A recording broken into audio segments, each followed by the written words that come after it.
And thank you everyone for joining me today. Just give me 1 second because we have some issues with the slides indeed. So the slides are here. Okay. Let me try again. Because unfortunately we had some technical problem, which is the beautiful of being live. Yeah, you can see them. Perfect. But I cannot see my notes now, so which is the other problem I have. So give me 1 second, please. And I hope you won't see my notes as well. I need to see. Oh, okay. And yeah, here we go. So you see them, and okay. So 1 second again. Just want to make sure everything is in here. Okay, there we go. So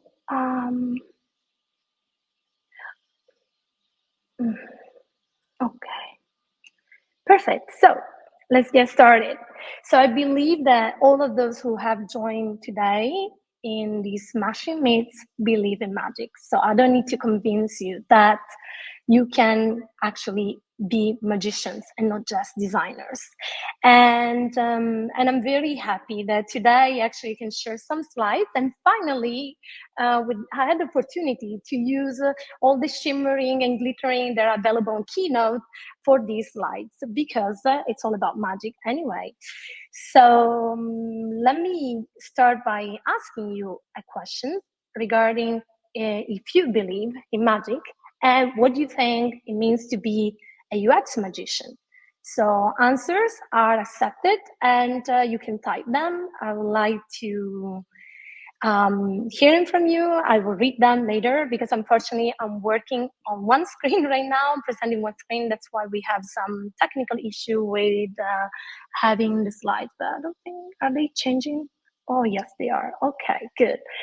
So for me, being magician is the possibility to transform an experience from ordinary into an extraordinary one. So, and this is what I'm going to show you and how I do it by using storytelling. Let's say one thing. As designers, we can use different tools. We can have a wand as user experience and UX designers, and the wand is what directs the user journey. So we can create delightful experiences for our users. And then we have a stage. The stage is what is the UI, the user interface. So we need some places where actually we want to, I went a little bit, yeah? A little bit, okay. And then we have the stage, where the user interface, so it's the place where the magic happens. It's the user interface where we showcase our artistry. As designer, however, the wand and the stage are not just enough. If we want to add a real magic, we need to add a spell, something that keeps our user completely hooked to the user experience. And that spell is storytelling. Storytelling is a little potion that we add in little drops or on over our design, our experience. Usually when I work, I'm mostly working as a UI UX designer, but overall considering the brand as the overall experience as a brand, not just as a platform, not just as the specific touch point. So for me, storytelling is something that embrace and hug every kind of element in design. So it doesn't matter if it's digital or it's physical, still storytelling can add a little spell in what you create. So storytelling is a very, very old magic. And it's so old that probably we weren't even born, I mean, as a human species, because it's a way to narrate things and has been existing among humans for forever. In fact, think of how it's been used to create or to give to give a sense to abstract things, like to create relatable characters so we can display sense of values or virtues. Think of fable, for example, where animals are actually representation of some qualities that people should have, right? Or to simplify or to simplify complex concepts that, for example, in nature, most of the people didn't have the possibility to actually understand in the past before science was studied. I mean, before science was studying it. Think about how people were trying to give a sense to the day and the night, or to seasons. So that's how we were transforming them into stories so that we could actually understand. And finally, it was a way to keep us engaged emotionally and commanding attention through emotions and inspiring people in actually acting or somehow taking a decision.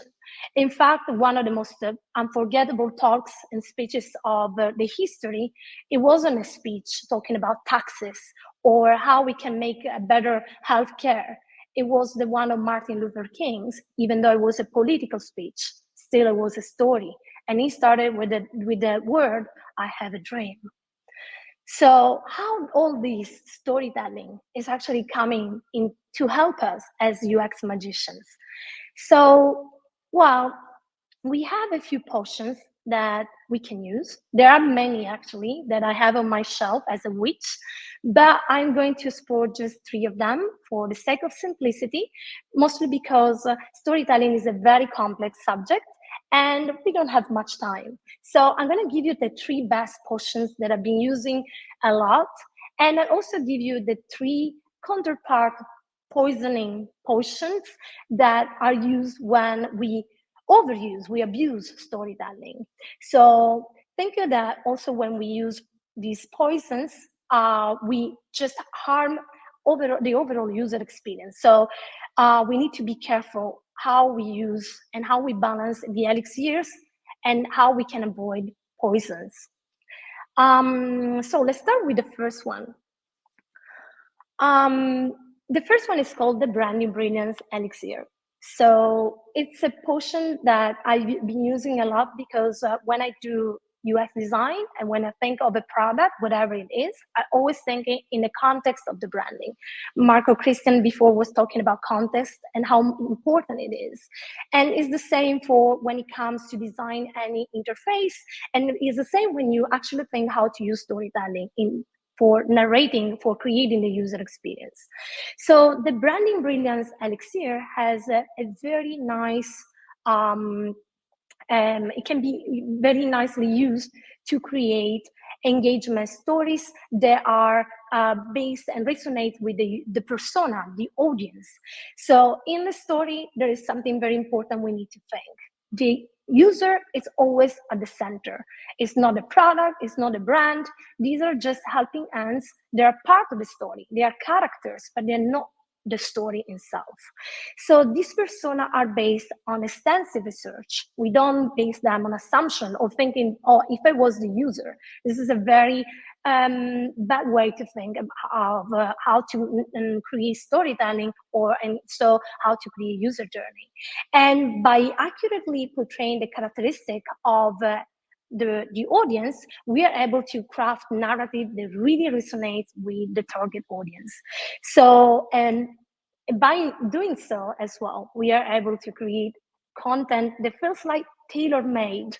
And this is magic, right? When you enter a website and you feel like they know you, but not in a very interested way, but they actually understand you, this is something that is magic. Because of technology is changing, there are different ways we can introduce the user inside our story. It can be the protagonist, and this is the basic way we do storytelling in web design, on digital product in general. And that means that the user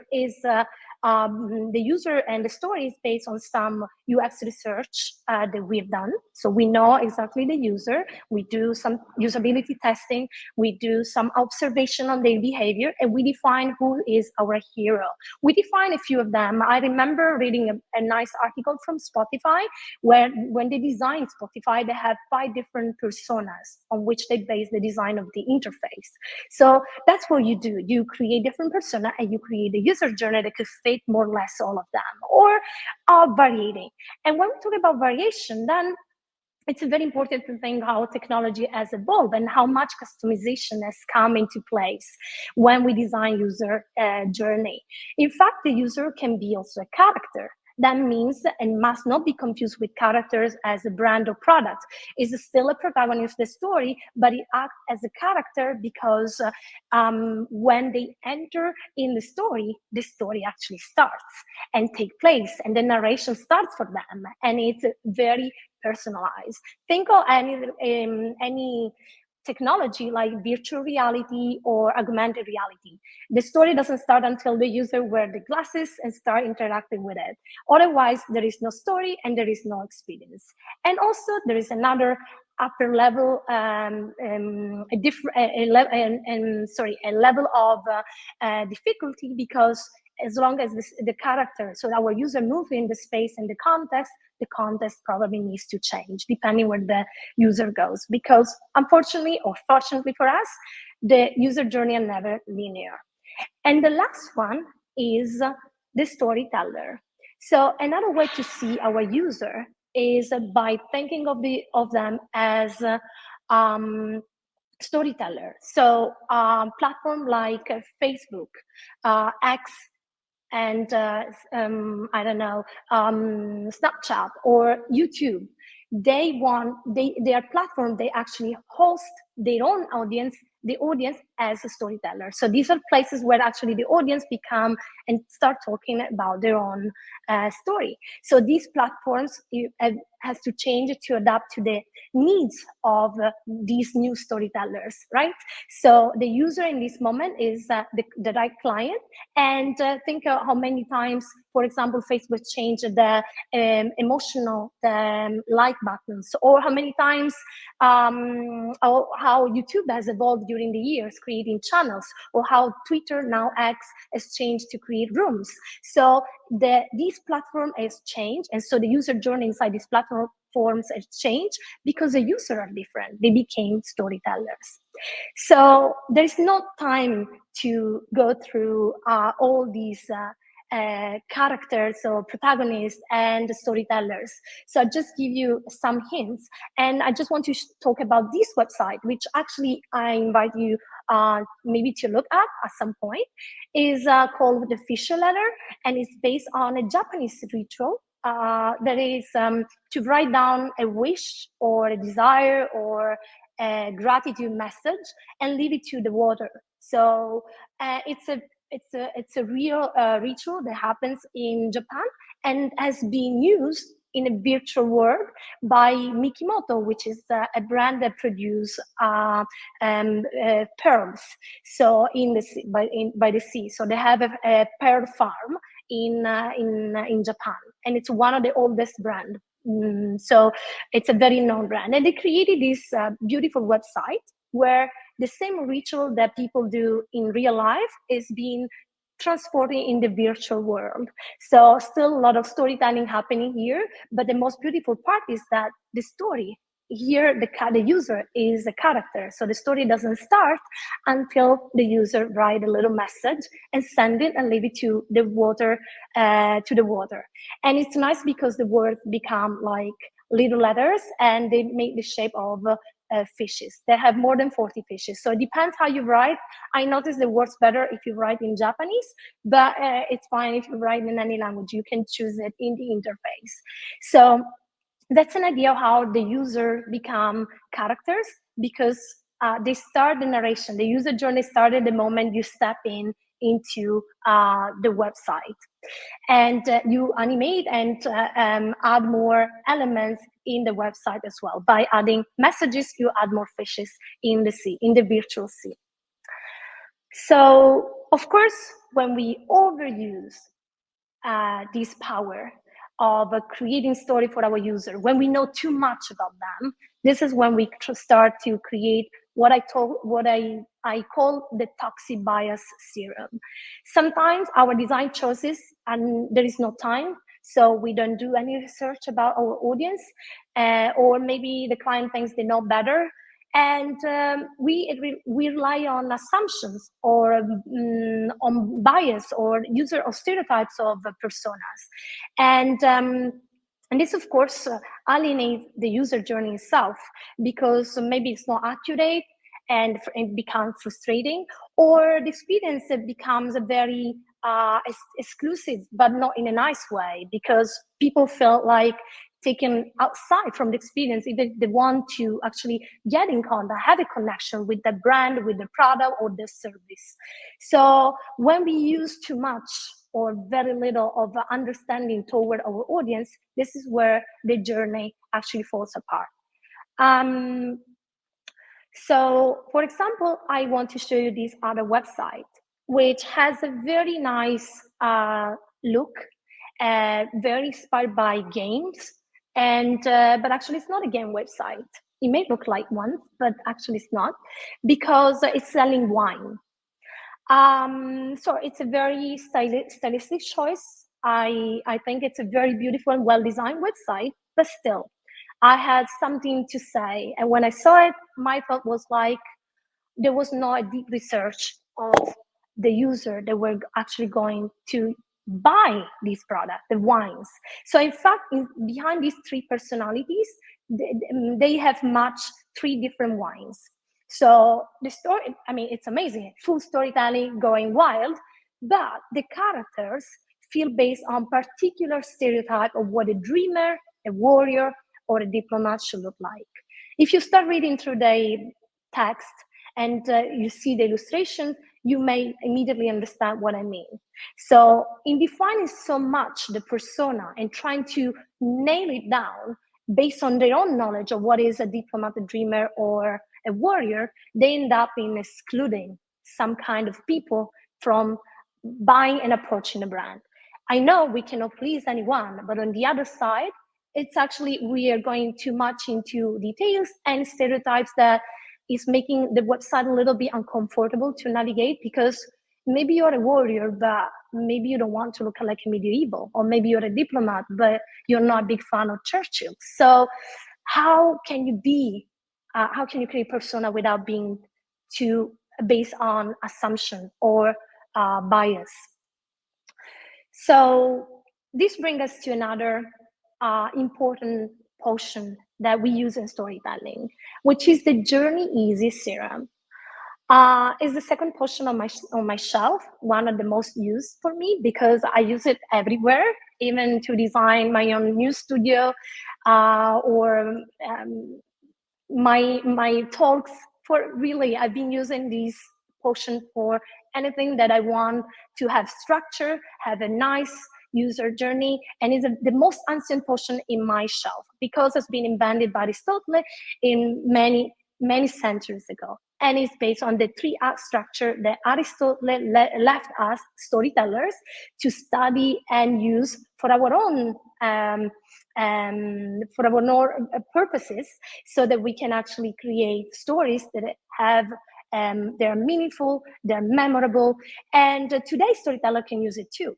So as magicians, what we can use these potion is to create user journey that are very intuitive and able to connect steps in terms of cause and effect manners, and also identify the structure and the shape of the narrative of the experience. So by giving beginning and end, or helping the user to find purpose while he's moving through the narrative, while he's moving through the journey, which is the famous character arc in the narrative, or the transformation. We want a user that enters our product or experience our product, that to convince him that our product is a good one. So we want to transform his opinion, or want to help him solve the problem. So to help him find a solution. So this is when we use the Journey Easy serum.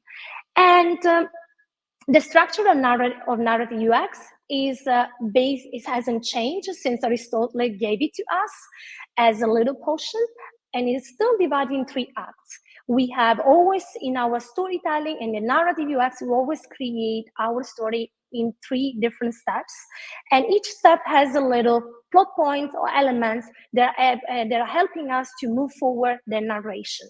So the plot, the first part is the beginning, and is where the user need and goal are identified.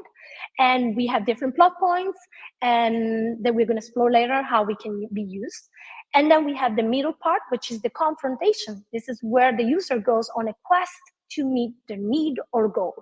And then the ending part. If the narrative is very good, we are able to always lead our user to the resolution, to the final step. It can be buying something, contact us, it can be anything. The resolution could be just anything that we want them to achieve, a goal that is in our mind for them to achieve as a resolution of their problem. So I wrote a very nice article, by the way. There's a Smashing magazine for the design of Vitaly blog, and not only also for his course. So if you look for it, you can find it online on Smashing magazine, where you will find these in more details. But let me show you a little bit how you can design a very simple page in a very linear way, even if narrative is not linear, by analyzing this website that is for a very specific audience, so very exclusive, but also at the same time, very inclusive website. So let me tell you how this has been, how I analyze it in terms of narrative UX. So by entering this website, we have this setup. So introduction of what the product is, the presentation of the problem of our audience. So they are talking what the problems are, and immediately after they're presenting their solution, which is the product. So these prosthetics that is completely a very new technology that you can also control from your own application. So sometimes I didn't know, but these prosthetics, sometimes the battery is low and they're not aware about it. And actually it would be nice if they knew in advance. So there are a few features that are being considered when the people design these products. And in the middle of the story, the user encountered the product, which is the character of the story, right? The user is the protagonist. And the product is explained through benefits and not through features, and is coupled with data. And this is very important user experience, very important storytelling combo. Always have the narrative side along with data that can support it. And then the resolution is at the really end of the website, which is the contact form. It's actually just the contact details.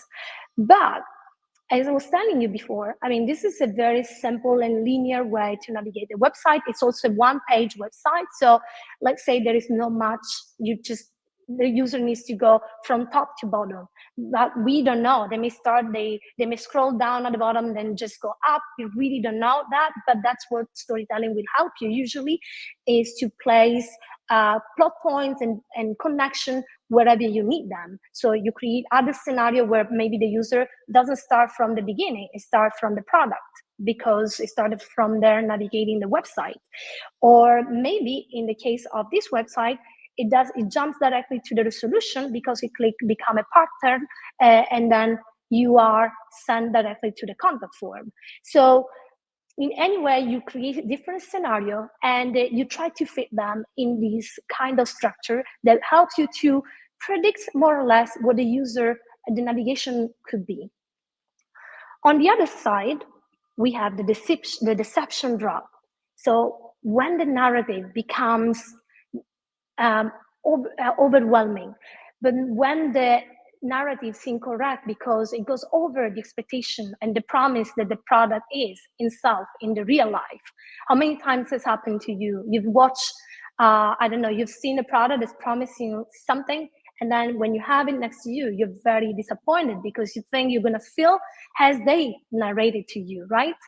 It's the same when you go and watch a trailer, and then you go and watch the movie, and you're very disappointed because the trailer was better than the movie. That's the deception drop. This is when they use the deception drop. And it's a poisoning potion, and I ban you to use it because you will see that when the product doesn't align with the story presented, that the reaction of the audience, of your user, is never a good one. It's usually frustration. They abandon the user journey even before you are able to send them to the resolution, and they lost trust in the brand. So for personal reason, I was just checking this website.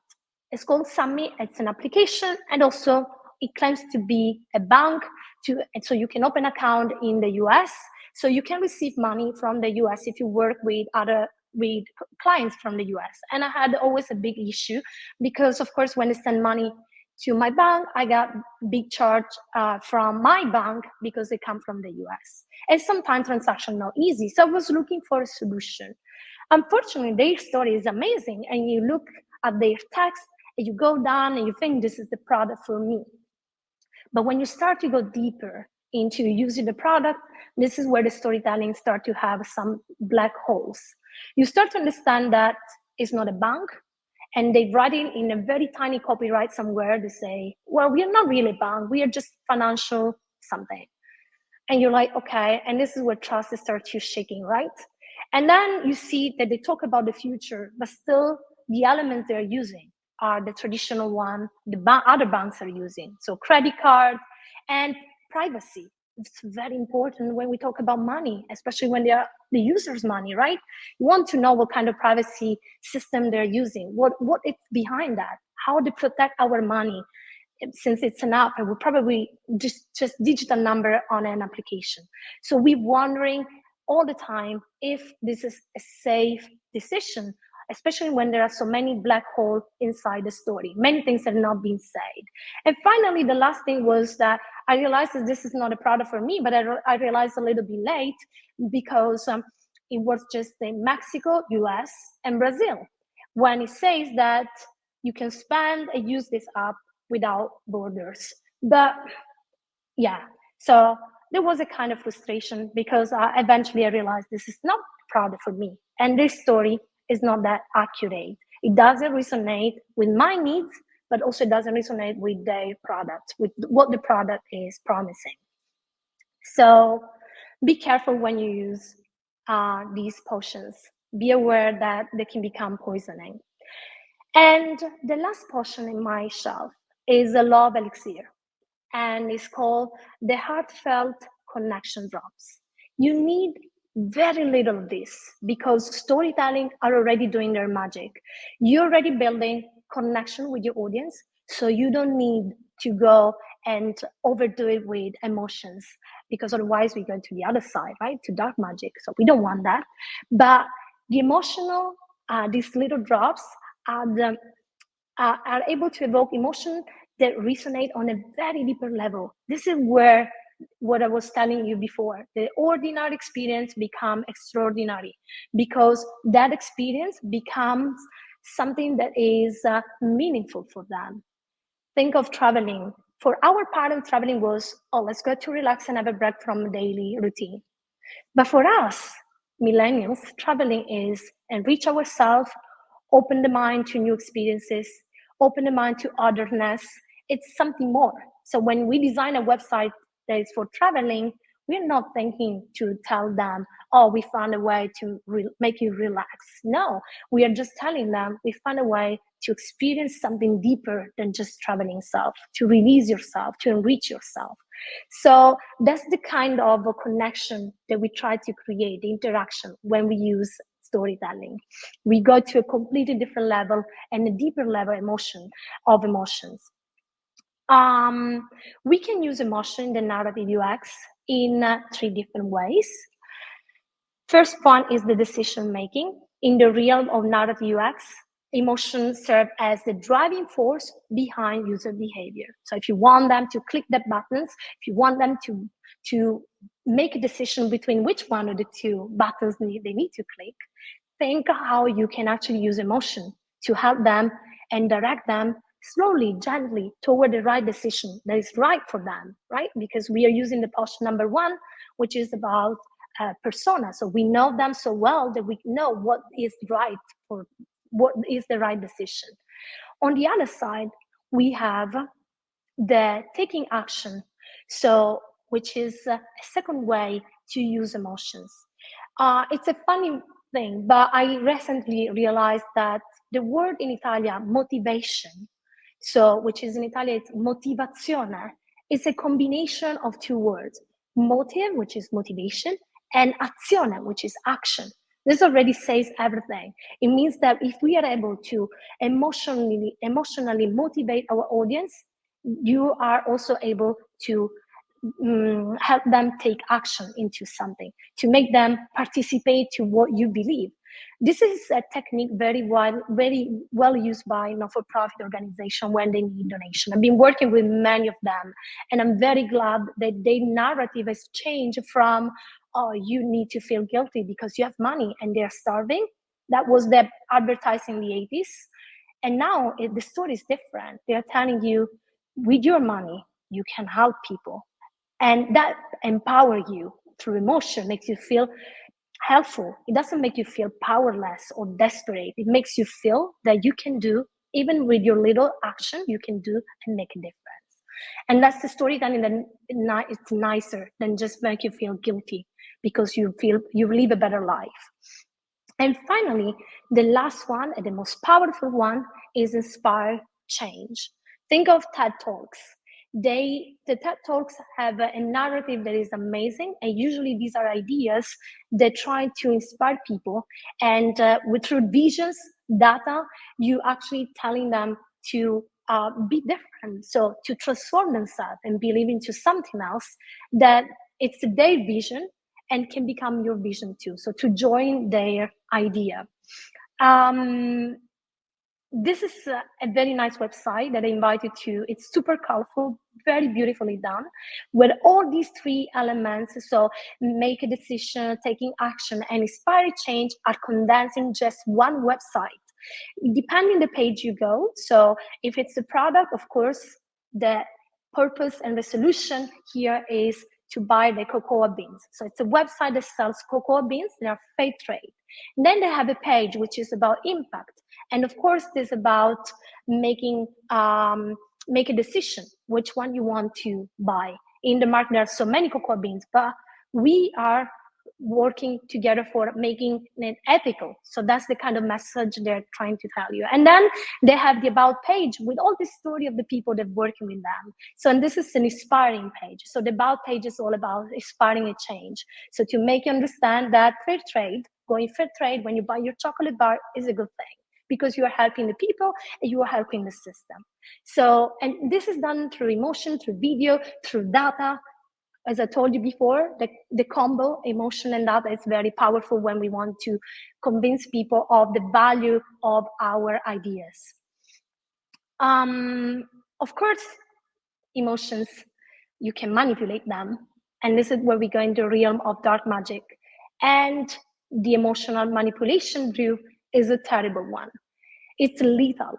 This is how you kill in the heart your users. And that's why I always advise you to be aware when you use dark patterns, because when you know about emotions, you know, usually dark patterns are based on emotional state of our user.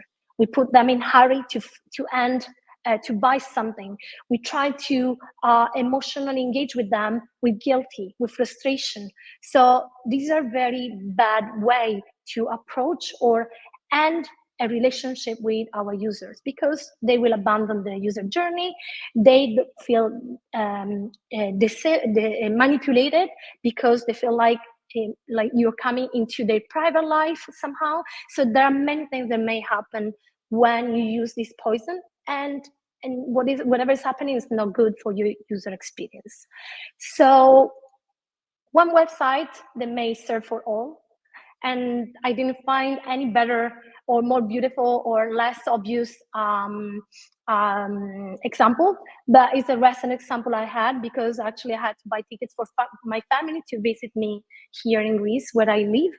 And my brother was frustrated, and my brother is 30 years old, so he's used to navigate websites, but he was very frustrated because he couldn't understand anything of what he was buying at the end of the journey.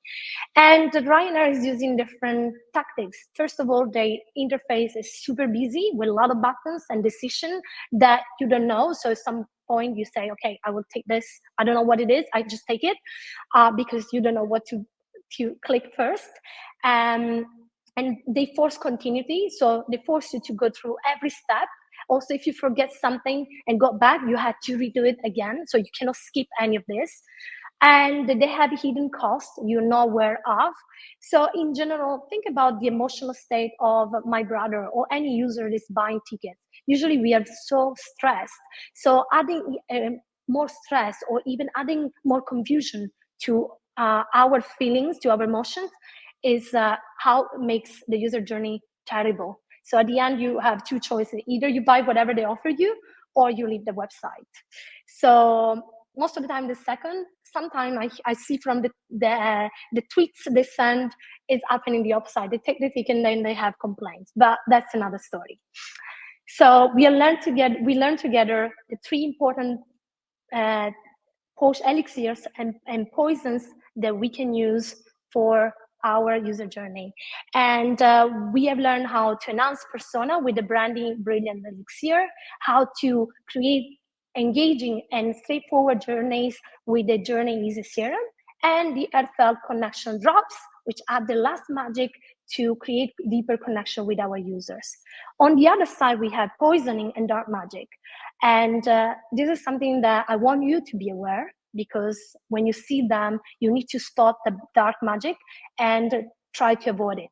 And as much as possible, because magic is great and it's fascinating for most of the people. But we don't buy just goods and services, as Seth Godin said. We buy relationships, so connections. We buy storytelling, and we buy magic. So thank you so much for your time. And just want to invite you to one last thing. If you are new to storytelling and how you can apply it to UX UI design, I have a nice course on Domestika. And if you are in Antwerp, please, and you are an intermediate advanced UX magician, please come and see me at the Smashing Cup in Antwerp with my talk Back for the Future, where I'm going to talk about storytelling and how you can use it to create your future. So thank you so much for your time. Thank you. Well, thank you so much, Chiara. Indeed, I like that you brought up the idea of intermediate to advanced UX magician. At this point, this is maybe something that some of our wonderful viewers now or later will want to put on their magnificent magical business card, maybe at some point. Well, thank you so much for the presentation. There are a couple of questions that came up, and I would love to bring them up before we head in a short 10 minutes break. One of them came about, of course, storytelling, saying a story always needs time to unfold and capture attention and guide the reader, the user, the consumer, and so on. But how would this slowness or time and storytelling fit into, well, difficult corporate world? Wait, I haven't understood the question, so let me read it a little bit. Sorry, Yeah. wait. So It's basically, a the very idea long is question, so I love so it. very Sorry. often when it comes to like enterprise or corporate, or when it comes to selling things, right? We want people to, we don't want to make people think. But storytelling by its nature requires a story to unfold, right? And it also Yeah. requires that's why it also might require some time. And so the question is, how would then storytelling, how would you suggest to apply, let's say, some of the storytelling techniques in a busy, noisy, fast-paced corporate world? Corporate world. So actually what you do when storytelling is always the 3-act structure. You can decide how much it should last. So you may decide how short you want the setup. So there's the introduction to the problem or the product. So you can go straight to the point. And there use and then maybe create a non-linear narrative where you actually explain with extra I'm going to say with extra inputs, you explain better the product, just for the people who really wants to know and investigate a little bit more. I mean, storytelling can help you really into that. I mean, think about movies. I mean, storytelling is used also for 3 seconds advertising, and still they're selling the product. So it doesn't mean it has to be long like a movie. It can be 3 seconds, but it's all about how you organize the narrative, right? You can go from the beginning and then find explanation later. So you already serve the person who don't have time, and at the same time, you offer further explanation for the people who actually want to investigate more. You can use a technique of make them curious. That's what storytelling makes you feel like. What are they trying to selling me? Oh, let me see a little bit more. So you can create like a teaser and then go deeper into more explanation. So there are techniques that you can use. I've been exploring some of them during my workshop, the smashing workshop that I had a few months ago, and that actually was one of the questions. So how we can actually understand the length and the deepness and the deepness of our story. So how deep we go, how slow or fast we go. That's really how you set up the story. So the 3 act structure can help you a lot, actually. So I hope I answered the question, by the way. Yes, it is. I think it's interesting because I think that many of us, including myself, actually, I would say, we often think that stories always have to be this opposites, like these big stories that would fit in, I don't know, 200, 300 pages book. But I think it's, you can sprinkle a lot of ideas that kind of fit in and make up a story, like across the journey that somebody would take from the very early on and really starting on and then really moving on. So it's like there's a lot of potential in there for sure. One specific question that came up that kind of relates maybe to that as well. What storytelling techniques would you recommend? What storytelling? This is not my day today. What storytelling techniques would you recommend on a philanthropy website to help drive donations? Wow, that's a great question. And I have a few experiences about working with not-for-profit. One of the website that I proposed, the one of the cocoa beans, I think it's doing it in the right way. They're not telling you immediately to buy what they're selling. They are telling you what they're doing and why they're doing it. So we always start from the purpose and never about donate and the money will be used there. But what is our mission? What is our vision? What are in the money? Because most of the time, donation money, everybody knows, don't go exactly to the mission you pay. They just go in a general cash and then they are divided in different departments. And I know that it's a fact. I know because I've been working a lot with not-for-profit, and happens also for not-for-profit that are in tech, open source projects. They do exactly the same. They receive donation and then they give it whatever it's important to use them. So the technique usually is never trying to tell them what you're doing with the money. I mean, but mostly why you're doing it, why you're existing as a philanthropic organization. That's what it matters for them. So they actually, the user can marry that mission and making them theirs. This is the emotional connection I was talking about. When we stop into the what, we are losing them. But when we tell them the why, and I'm sorry to say, but Simon Sinek is always right in that sense, we are gaining a lot of consensus and donations or another click into the website. So that's my suggestion. And maybe the last one as well. I think that that came up very quickly too. Storytelling has a lot of potential to go viral and create traction. But how do you create stories that really touch people's heart and so they feel emotional? What would be, in your opinion, the key ingredient to do that, to really make that impact? I mean, you covered some of them in your talk. Yeah, as the first portion that I talk about, there's the brilliance branding portion. So it's the first one. You know your audience. If you know them, you know what chord you need to touch in order to evoke the right emotions. If you know why they're coming to your website, why they're coming to you, what's the problem, what's the driving issue bringing them to your product, service, brand, then you already know how you can touch the emotional part of the emotional aspect that's keeping them engaged with your experience. Today I saw the last video of Apple that are talking about going green, completely green. That's a very nice storytelling approach that went into a conversation with Mother Nature. And it was a way to talk about that and the stuff they're doing. It wasn't like reading a report, but it was done in a storytelling way. They're telling you their vision and what is coming next in their company, but it was done in a very engaging way. Now, that's the people that are buying Apple products. I don't know how much they are interested in understanding the impact the product they buy have in the ecosystem, but this is the future. I mean, consider the ecosystem is the future of how we're going to design from now on. We're going to move from user-centered to planet-centered. That's the way I see it. And I think I will explore more of this subject in my talk in Antwerp. So Excellent. how storytelling. Yeah. So Excellent. it's going to be Well, interesting. I'm very excited about this. Well, thank you so much, Chiara, for being with us. I think that you might join us also in the panel a little bit later today, just for a few questions for like 15, 20 minutes or so.